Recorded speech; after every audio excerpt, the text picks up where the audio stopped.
18년 전에 읽었던 오스왈드 챔버스가 쓴 주님은 나의 최고봉이라는 책은 말씀 묵상의 비밀을 깨닫게 해주고 저를 말씀 묵상의 길로 들어서게 해 주었습니다. 그런데 얼마 전에 이와 닮은 꼴인 책을 읽고 큰 감동을 받아서 언젠가 교우들과 함께 나누고 싶었습니다. 마침 이 책 속에 내용 중 한 부분이 오늘 본문 말씀과 매칭이 되어서 그 글을 함께 나눕니다. 셀리 로이드 존스가 쓴 내 마음에 두신 노래라는 책에 이 글이 실려 있습니다. 미국 남북전쟁 때 한 북부 사람이 노예 경매 시장에서 어린 노예 소녀를 샀습니다. 그리고 경매가 끝났을 때 이 소녀에게 이 신사가 말했습니다. 자, 이제 자유란다. 어린 소녀는 어리둥절한 표정을 지었습니다. 뭐든 제가 원하는 대로 해도 된다는 뜻인가요? 그래, 제가 하고 싶은 말을 해도 된다는 것인가요? 그럼 제가 되고 싶은 사람이 돼도 된다는 건가요? 물론이지. 제가 가고 싶은 곳으로 가도 괜찮다는 건가요? 그 신사는 인잔 미소를 짓고서 그 소녀에게 답했습니다. 그래, 이젠 내가 가고 싶은 곳으로 가렴. 그러자 자유를 얻은 소녀는 이 신사를 뚫어지게 쳐다보았습니다. 그러면 저는 아저씨를 따라가고 싶어요. 왜 이 소녀가 다른 선택을 하지 않고 이 사람을 따라가려 했을까요? 이 신사가 이 소녀에게 자유를 갖게 해 주었기 때문입니다. 사도 바울은 다메섹 도상에서 예수를 만났습니다. 이 사울은 예수를 만난 지 얼마 안 됐을 때 예수를 구주로 고백하고 그리스도인으로 살게 됐습니다. 지난날 자신의 삶은 다 청산하고 이제 예수님을 따라 살면서 자신의 삶을 온전히 바치고자 결심했습니다. 19절 말씀을 보면 사울이 다메섹에서 예수님 제자들과 며칠을 묵었다라고 말씀하고 있습니다. 짧은 시간 예수님의 제자들과 함께 시간을 가졌는데 그의 마음속에 감동이 된 거예요.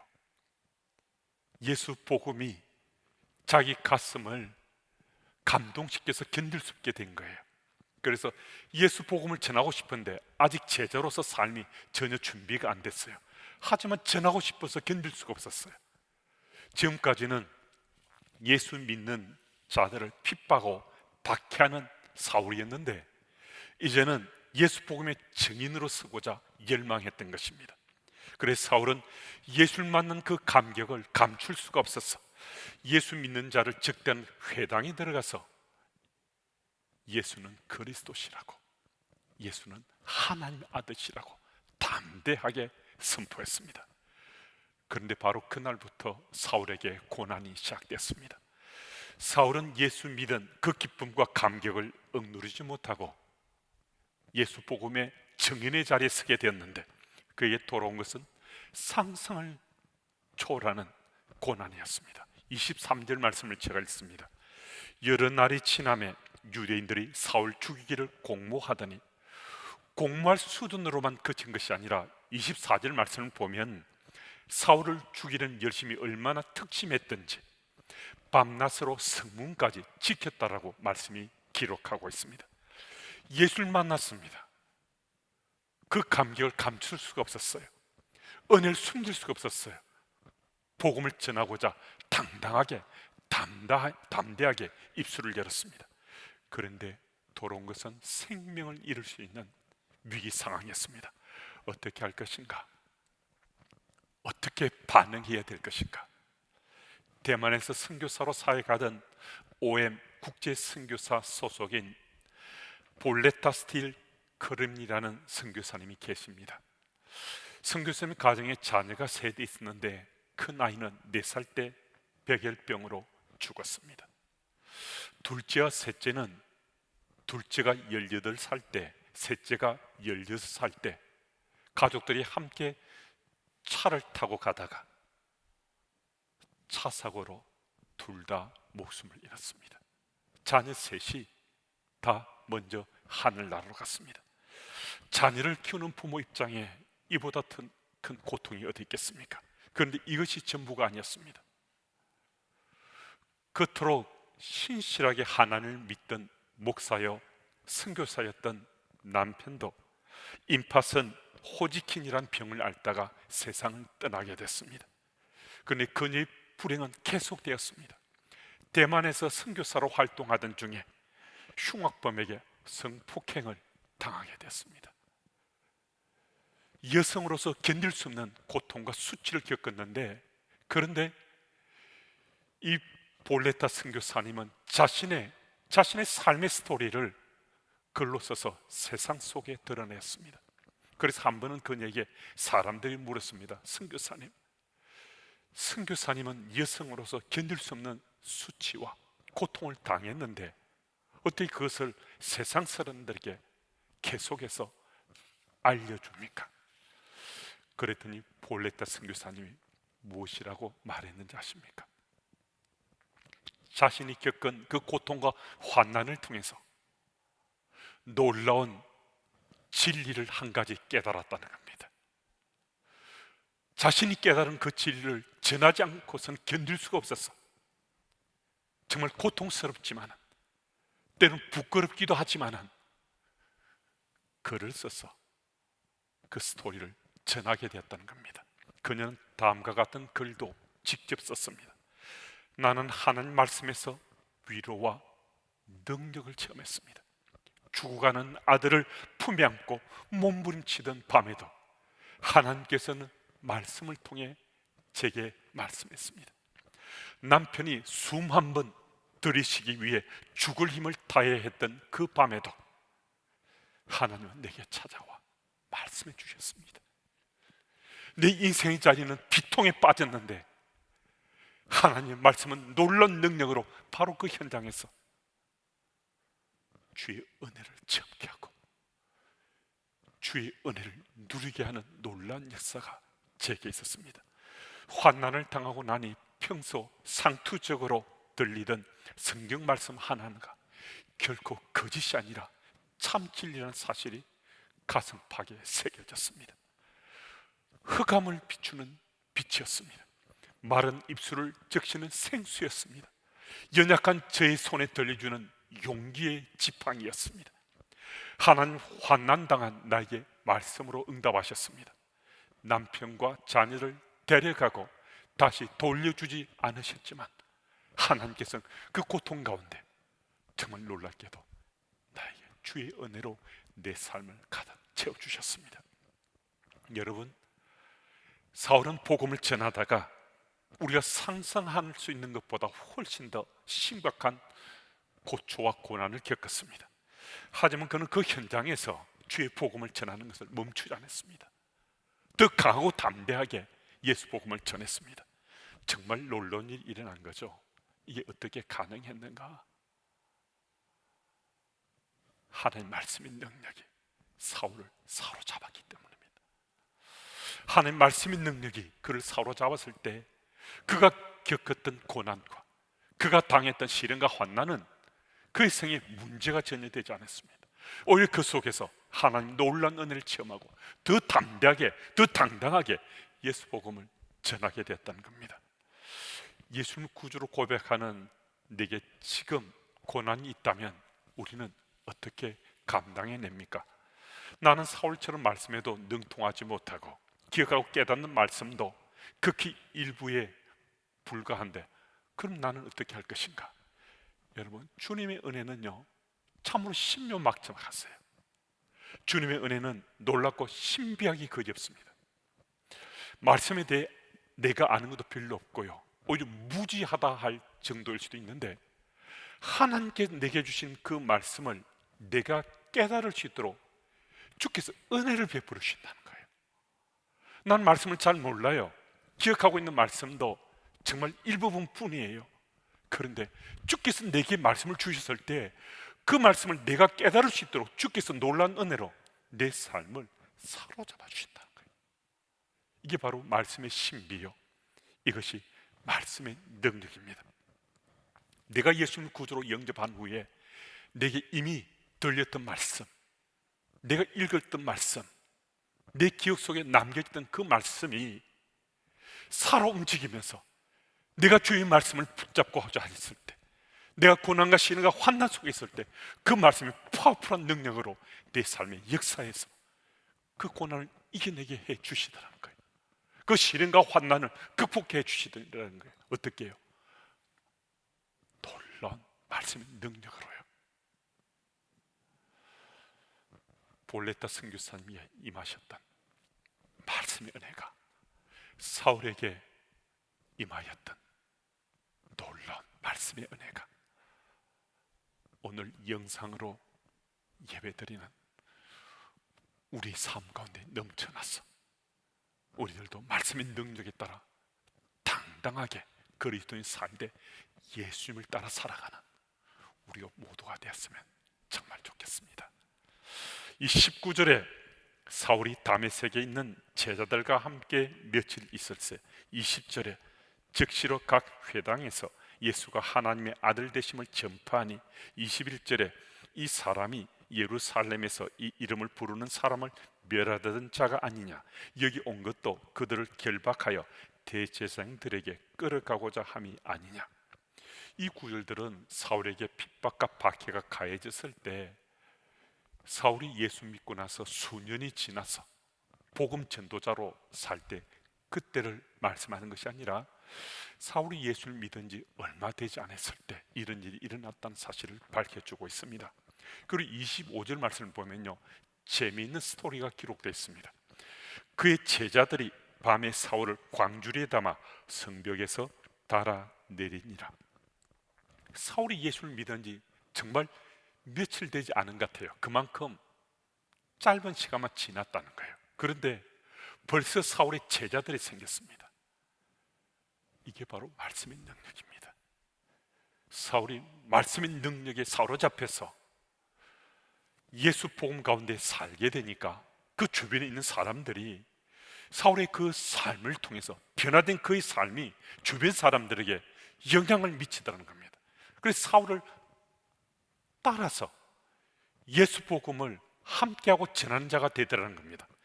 사울에게 나타난 변화의 영성이 주변 사람들에게 빠른 속도로 영향을 미치더라는 거예요. 사울의 변화를 보고 많은 사람들이 놀랐습니다. 21절 말씀을 보면요, 예수님 증거하는 소리를 들은 사람이 다 놀랐더라 라고 말씀하고 있습니다. 예수 믿는 사람들을 다 잡아서 옥에 가두고자 달려들었던 핍박자 사울이 이제 예수 복음을 증거하는 사울로 변했으니까 주변 사람들이 얼마나 놀랐겠습니까? 그럼 어떻게 이런 일이 가능했겠습니까? 그 대답은요, 아주 단순합니다. 사울이 예수를 만났던 거예요. 사울이 예수를 만나서 그 삶이 변화되니까 그를 통해서 이런 놀라운 일들이 일어나게 된 거거든요. 한 사람의 삶이 변해서 그 주변에 수많은 사람들이 변하고 삶이 달라졌습니다. 이 사건은 기독교 역사의 한가운데 곳곳에서 일어났는데요, 사울을 통해서도 이런 역사가 일어났습니다.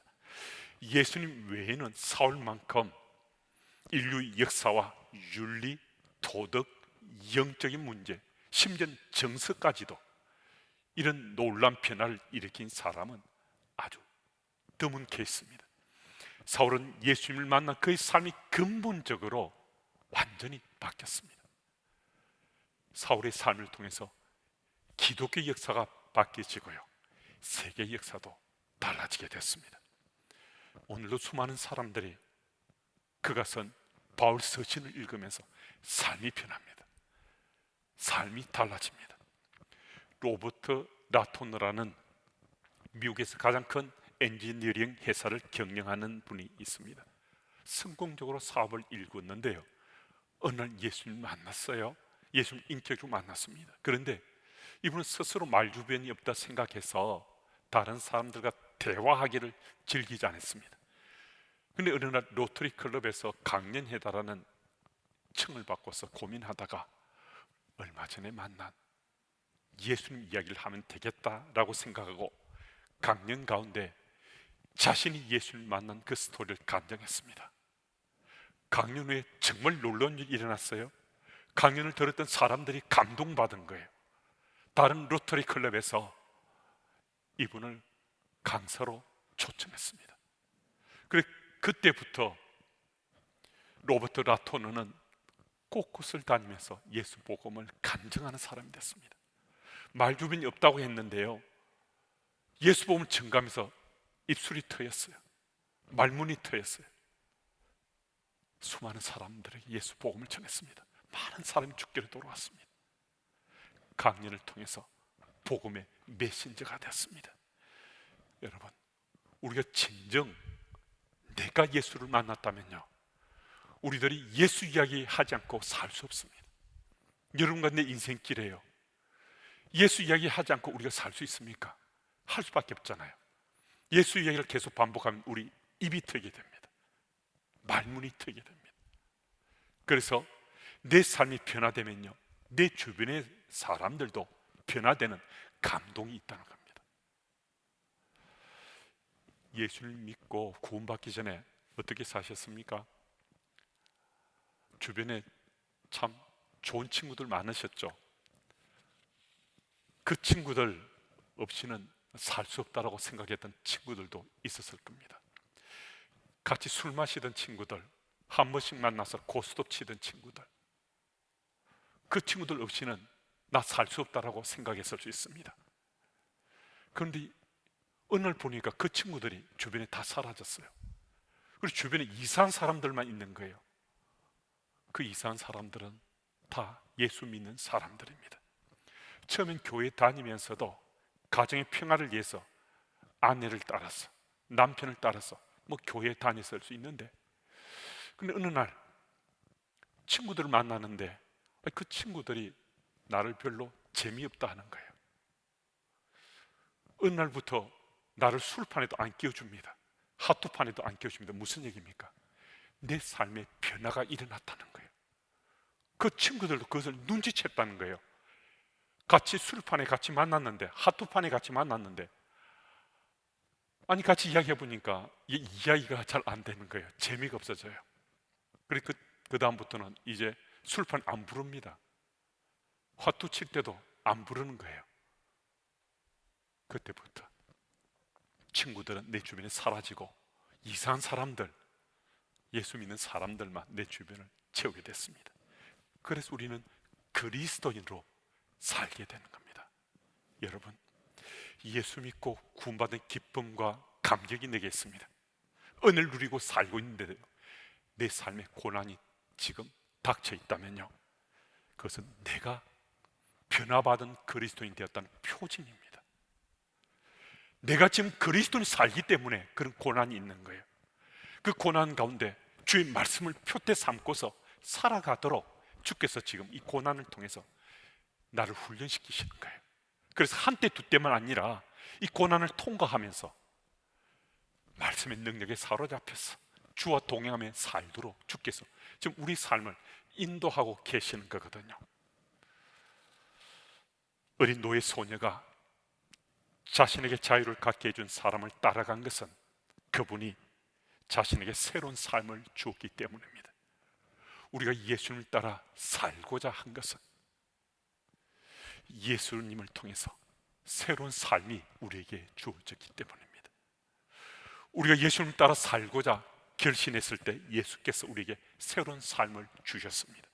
그래서 우리는 예수님을 따라 내 삶이 변하고 우리는 새로운 인생을 지금 살게 됐습니다.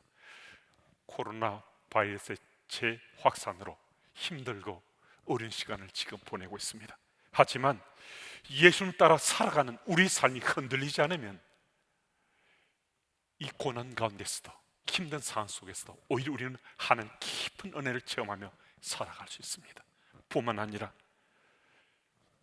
이 형편과 상황 속에 더 힘들어하는 주변의 사람들을 보살피며 돌보며 살아갈 수 있습니다. 그 현장에 함께 서는 여러분들과 제가 되기를 축복합니다. 하나님 아버지, 우리 가슴 속에 예수님을 따라 살고자 하는 마음 다시 한 번 더 결신하게 하시니 참 감사합니다. 내게 다가오신 예수님의 놀라운 은혜로 이제 우리는 구원받은 그리스도는 살게 됐습니다. 내게 일어난 놀라운 변화가 더불어 살아가는 사람들이 전해져서 그들 또한 예수 믿어 변화된 그리스도는 살아갈 수 있도록 그 도구로 쓰임받는 우리 되게 주님 도와주옵소서. 어떤 고난이 닥쳐오더라도 그 고난을 통해서 그리스도인 살아가는 나의 삶의 변화를 일구어 가게 하시고 예수님 따라 살아가는 우리 삶이 마침내 승리있게 하시는 하나님의 본심을 꼭 깨닫는 우리 모두 되게 주님 도와주옵소서.